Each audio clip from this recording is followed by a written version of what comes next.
വചനസാരം വചനസാരം.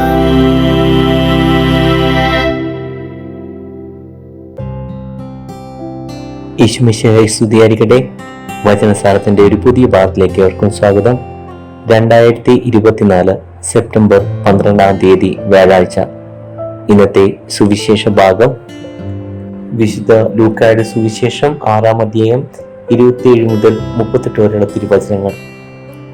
ഈശോ പറയുകയാണ്, നിങ്ങളുടെ പിതാവ് കരുണയുള്ളവരായിരിക്കുന്നത് പോലെ നിങ്ങളും കരുണയുള്ളവരായിരിക്കുവൻ. ഇത് ഒരു വലിയ ആഹ്വാനമാണ്. ഈ ലോകത്ത് കരുണയുള്ളവരായിരിക്കുവാൻ വിളിക്കപ്പെട്ടവരാണ് നമ്മളെല്ലാവരും. എല്ലാ മനുഷ്യരും പരസ്പരം കാരുണ്യം കാണിക്കുവാൻ വിളിക്കപ്പെട്ടവരാണ്. ഈ ലോകത്ത് ഒരുപാട് ആളുകളുണ്ട്. എന്നാൽ ചിലർ കരുതുന്നത് ചിലർ മാത്രം ചിലരോട് കരുണ കാണിക്കുമെന്നാണ്. അതുകൊണ്ടായിരിക്കാം ചില ആളുകൾ പറയുന്നത്, ഈ ലോകത്ത് എത്രയോ കോടീശ്വരന്മാരുണ്ട്, അവരുടെ സമ്പത്തിന്റെ കുറച്ചെങ്കിലും മറ്റുള്ളവർക്ക് കൊടുത്താൽ ഈ ലോകത്തെ ദാരിദ്ര്യം മാറുകയില്ലേ എന്ന്. എന്നാൽ മറ്റൊരു കാര്യം നമ്മളെല്ലാവരും മറന്നു പോകുന്നു. കോടീശ്വരന്മാർ മാത്രമല്ല ഈ ലോകത്തുള്ളത്, നമ്മളെപ്പോലെയുള്ള സാധാരണക്കാരായ ആളുകളുണ്ട്. അവർക്കും തങ്ങളാൽ കഴിയും വിധം ദാനം ചെയ്യുവാൻ സാധിക്കും. കാരണം ഏതെങ്കിലും ഒരു രീതിയിൽ നമ്മളെല്ലാവരും സമ്പന്നരാണ്. ചിലർക്ക് ആരോഗ്യം കൊണ്ട് സമ്പത്തുണ്ട്, ചില ആളുകൾക്ക് സമയം കൊണ്ട് സമ്പത്തുണ്ട്, ചില ആളുകൾക്ക് നല്ല മനസ്സുകൾ കൊണ്ട് സമ്പത്തുണ്ട്, ചില ആളുകൾക്ക് ധനത്തിൻ്റെതായ ഒരു ഭദ്രതയും ഒരു സ്വീകാര്യതയുമുണ്ട്. അങ്ങനെയുള്ള ആളുകൾ തങ്ങൾക്കുള്ളതിൽ നിന്ന് പങ്കുവെച്ച് കരുണയുള്ളവരായിരിക്കുവാൻ നമുക്ക് ശ്രമിക്കാം. നിങ്ങളോട് കാരുണ്യം കാണിക്കുന്നവരോട് മാത്രം നിങ്ങൾ തിരിച്ചു കാരുണ്യം ചെയ്താൽ നിങ്ങൾക്ക് എന്ത് പ്രതിഫലമാണുള്ളത്?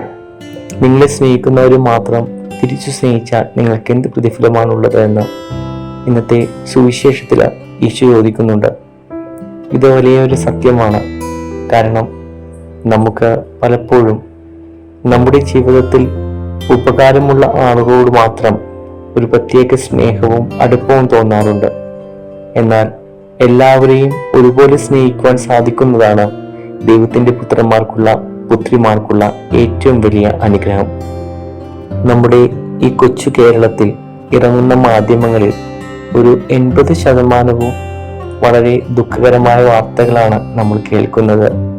പണത്തിനു വേണ്ടിയും സ്വത്തിനു വേണ്ടിയും ആളുകൾ പരസ്പരം കൊല്ലുകയും വഞ്ചനയും നടത്തുന്ന ഈ ഒരു കൊച്ചു കേരളം. എന്നാൽ നമുക്ക് ഈ വയനാടുള്ള ദുരന്തം കണ്ടപ്പോൾ ഒരു കാര്യം മനസ്സിലായി. അപ്രകാരം ആളുകൾ കഷ്ടപ്പെട്ടപ്പോൾ ഈ കൊച്ചു കേരളത്തിൽ നിന്ന് തന്നെ എത്രയോ ആളുകളാണ് അവരെ സഹായിക്കാനായിട്ട് മുന്നോട്ട് വന്നുകൊണ്ട് തങ്ങൾക്കുള്ളത് പോലും അവര് സംഭാവന ചെയ്ത്.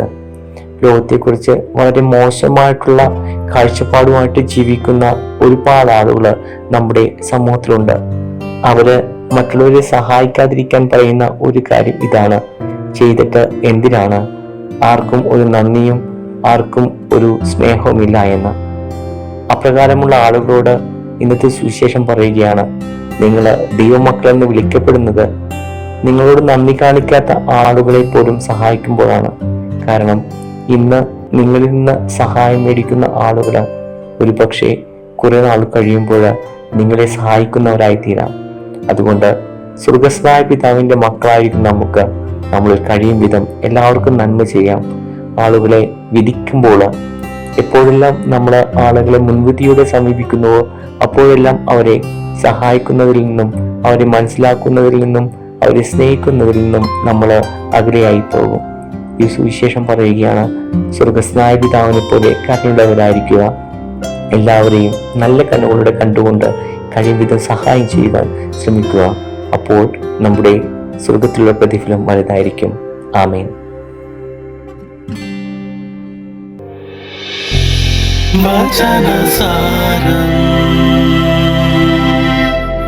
വചനസാരം.